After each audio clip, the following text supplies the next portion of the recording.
안녕하세요. 법률사무소 율쌤의 김도윤 변호사입니다.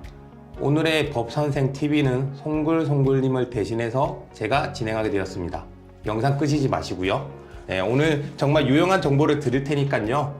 한번 보시기 바랍니다. 오늘 저와 함께 해주실 분으로 태영 세무회계사무소의 이지희 세무사님 오셨습니다. 세무사님 안녕하십니까?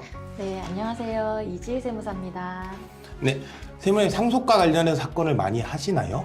네, 요즘에 이제 상속세, 증여세 등 상속과 관련해서 다양한 세무 사건을 다루고 있습니다. 저희도 이제 상속 사건을 많이 다루다 보니까 특히 세금과 관련해서 궁금한 점들이 많은데요. 오늘은 유류분에 대해서 한번 얘기를 나눠보고자 합니다. 예, 많은 도움 주시면 감사하겠습니다. 네. 유류분이란 게 아시는 것처럼 상속인이 받아야 할 최소한의 몫을 말하는 거잖아요. 이런 유류분을 받지 못해서 소송이 많이 걸리는데 그 중에서 이제 원고와 피고의 입장을 나눠서 한번 이야기를 해보겠습니다. 먼저 원고의 입장에서 보자면 원고는 본인의 유류분이 침해당한 분이잖아요. 그래서 유류분에 대해서 이제 소송을 거실 텐데 첫 번째로 제가 궁금한 게 만약 상속을 하나도 받지 못했다. 그래서 아무 재산을 받은 게 없다. 그런 경우에도 상속세를 신고해야 하나요? 네, 이제 상속세 및 증여세법에서는 상속재산 중에 각자가 받았거나 받을 재산을 한도로 상속세를 연대하여 납부할 의무가 있기 때문에 상속재산을 전혀 받지 못하고 사전 증여재산도 없다면 상속세를 납부할 금액은 없습니다. 그렇군요. 그러면 이제 소송을 걸어서 만약에 승소를 했다. 제가 유류분을 원고 측이 받았다. 그런 경우에는 그럼 상속세를 내게 되는 거죠? 네, 이제 원고가 상속재산 중에 이제 받았거나 받을 재산이 늘어났기 때문에 상속세로 납부할 의무가 생깁니다. 그러면 상속세는 어떻게 계산을 하는 건가요? 가령 동거주택 상속공제를 받았다. 그런 경우에는 이 동거주택 상속공제를 받은 금액을 기준으로 하는 건가요? 아니면 받기 전의 금액을 기준으로 하는 건가요? 네, 이제 동거 상속공제 요건을 만약에 충족을 했다면 이제 공제를 받고 난 금액을 기준으로 상속세를 내지만 요건이 충족되지 않은 경우에는 동거주택 상속공제가 적용되지 않은 금액으로 이제 상속세를 내게 됩니다. 네, 그럼 만약에 소송을 해서 이게 유류분이 원래 원칙이 원물 반환이잖아요. 부동산 같은 경우에는 지분을 가져오게 되는데 그래서 지분을 가져와서 동거주택 상속공제가 적용되지 않는다.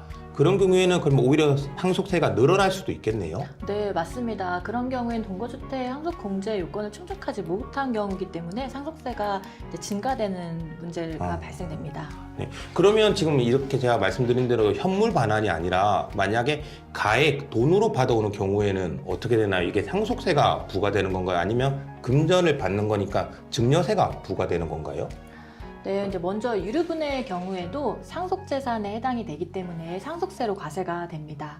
다만 상속계실의 시가와 이제 평가액의 차이가 있는 경우에는 현금으로 차액 반환을 만약에 받았다. 그런 경우에는 양도소득세가 함께 부과될 수 있습니다. 그럼 원고분이 그 유류분으로 상속재산을 받으셨다. 그러면 언제까지 신고를 하고 납부를 하셔야 되죠?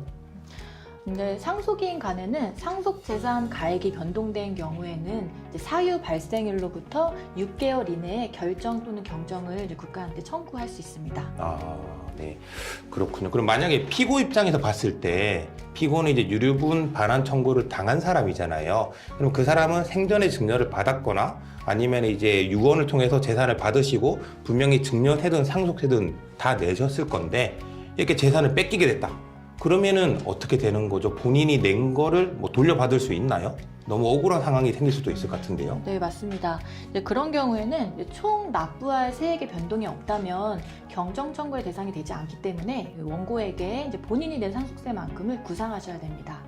근데 만약에 총 납부할 세액의 변동이 있다면 유류분 반환 청구 소송의 확정 판결이 있은 날로부터 6개월 이내 경정 청구가 가능합니다. 그러니까 변동이 없으면은 이제 직접 구상 청구를 해서 받아야 되는 거고 변동이 있으면은 경정 청구를 해서 그 변화를 시키는 거군요. 네.